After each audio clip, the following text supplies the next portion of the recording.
Welcome students. आज का जो हमारा टॉपिक है solubility of gases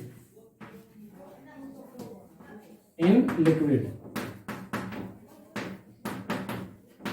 solubility of gases in liquid, जैसा कि पहले बताया कि गैसेस पार्टिकल लेने हैं सोल्यूट और लिक्विड के जो पार्टिकल होंगे सोलवेंट। तो solubility of gas in liquid means होता क्या है? Solubility of liquid, the fixed the volume of gas, the volume of gas is dissolved the volume of gas is dissolved in fixed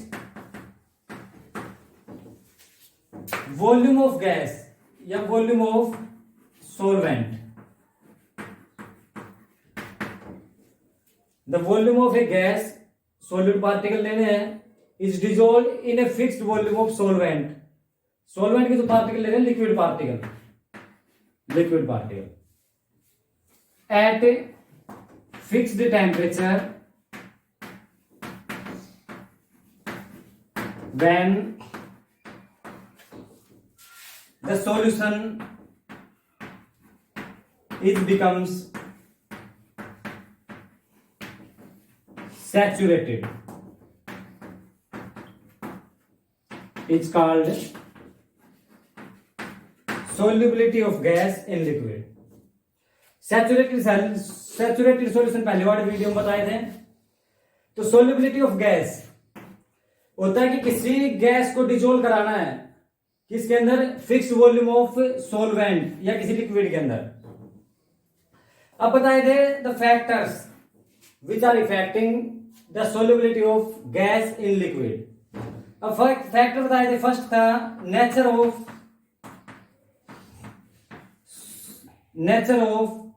solute and solvent। First जो solubility है gases in liquid वो depend करती है किसके ऊपर? Nature of solute and solvent के nature के ऊपर। तो स्टूडेंट जितने भी गैसेस हमारे पास सबकी जो सोल्यूबिलिटी पावर होती है अलग अलग होती है। फॉर एग्जांपल ऑक्सीजन है, ऑक्सीजन is less soluble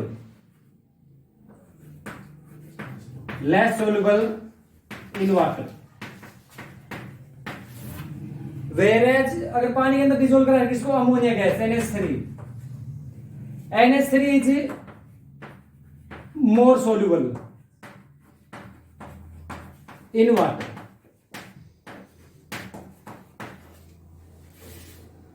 मतलब ऑक्सीजन पानी के अंदर कम सोल्यूबल है और NH3 ज्यादा है। दूसरी साइड अगर हम सोलवेंट पार्टिकल ले रहे हैं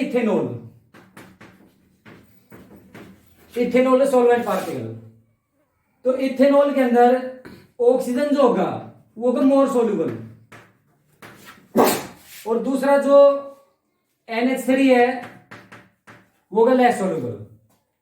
तो फर्स्ट डिपेंड करते हैं nature of solute and solvent. अब इनकी जो सोल्यूबिलिटी पावर है गैसेस की सोल्यूबिलिटी जो पावर है वो डिपेंड करती है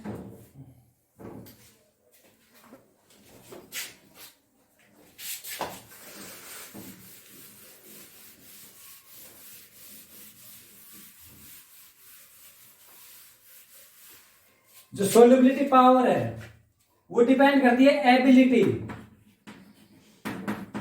ability of a gas to react chemically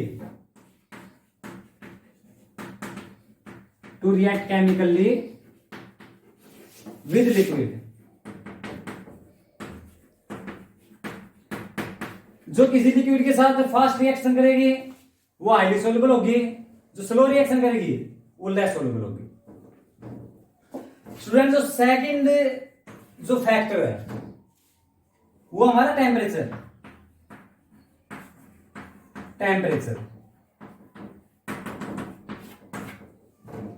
अब जो सोल्यूबिलिटी होती है किसी गैस की, डिजोल्व कराते लिक्विड के अंदर, वो रेगुलरली डिक्रीज होती है किसके साथ?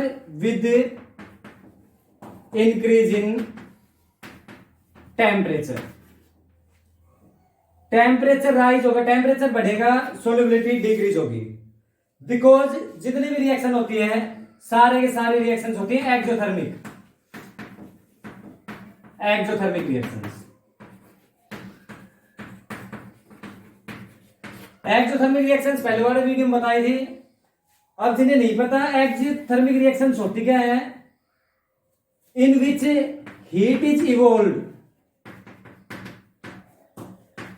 विद प्रोडक्ट, जिनमें प्रोडक्ट के साथ साथ जिन केमिकल रिएक्शंस में हीट इवॉल्व होती है, इवोल्यूशन ऑफ हीट, बाहर निकलना, इज कॉल्ड एक्सोथर्मिक रिएक्शंस। और जो solubility of a gas in liquid is also a exothermic reaction, so their solubility power is regularly decreases with increases in temperature. But chemistry में बहुत सारे exceptional case जो होते हैं केमिस्ट्री में बहुत सारे हैं। इसी टाइप से जो सोल्यूबिलिटी ऑफ गैस है उसमें भी एक एक्सेप्शनल गैस है। हमने एक ग्रुप बनाया गैसेस का, इनर्ट ग्रुप। Inert group. अब जो सोल्यूबिलिटी है इनर्ट गैसेस की, वो गैसेस के अपोजिट, मतलब इनकी जो सोल्यूबिलिटी डिक्रीज होगी टेम्परेचर के साथ, लेकिन जो इनर्ट गैसेस की जो सोल्यूबिलिटी है वो रेगुलरली इंक्रीज होगी किसके साथ? With increases in temperature. Temperature increase होगा, जो सोल्यूबिलिटी है इनर गैसेस की वो भी इंक्रीज होगी। फॉर एग्जांपल कोई भी इनर्ट गैस है, उसको डिसॉल्व कराएंगे हम किसके अंदर? इथेनॉल के अंदर। इथेनॉल लिक्विड ले रहे हैं और इथेनॉल के अंदर हमने ऐड करा किसी भी इनर्ट गैस को, इनर्ट ग्रुप की जो गैस है उसको डिसॉल्व कराना है। तब जो केमिकल रिएक्शन होगी वो ये जो रिएक्शंस थी इनके अपोजिट होगी। मतलब कौन सी रिएक्शन होगी? Endothermic reaction. एंडोथर्मिक। अब एंडोथर्मिक रिएक्शंस वो होती है जिनमें हीट की रिक्वायर होती है। तो एंडोथर्मिक रिएक्शंस होगी, सोल्यूबिलिटी पावर इंक्रीज होगी। तो जो सोल्यूबिलिटी है किनकी?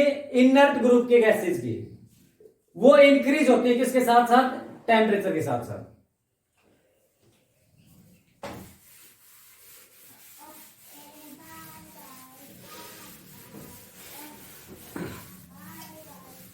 अब लास्ट जो फैक्टर है हमारा वो था प्रेशर।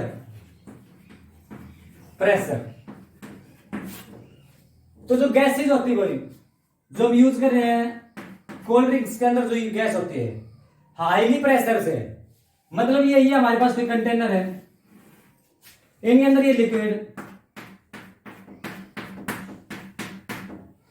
और ये यहां इनके गैसेज के पार्टिकल। अब गैस के जो पार्टिकल वो डिसॉल्व कराने लिक्विड के अंदर, अब इसके ऊपर ये लगाए हाई प्रेशर। प्रेशर जैसे लगाएंगे नीचे कंप्रेस होते जाएंगे और ये आगे डिसॉल्व हो जाएंगे। मतलब जो सोल्यूबिलिटी होती है, सोल्यूबिलिटी जो होती है किसी गैसेज की लिक्विड के अंदर, वो डायरेक्टली प्रोपोर्शनल होती है किसके? प्रेशर के। मींस यदि बाहर से जो प्रेशर जो हम बढ़ा रहे हैं, प्रेशर के साथ साथ जो सोल्यूबिलिटी है गैसेज की वो इंक्रीज होगी, और जब प्रेशर को घटाएंगे तो सोल्यूबिलिटी डिक्रीज होगी। अब नेक्स्ट वीडियो में जो हम पढ़ेंगे वो पढ़ेंगे हेनरी लॉ।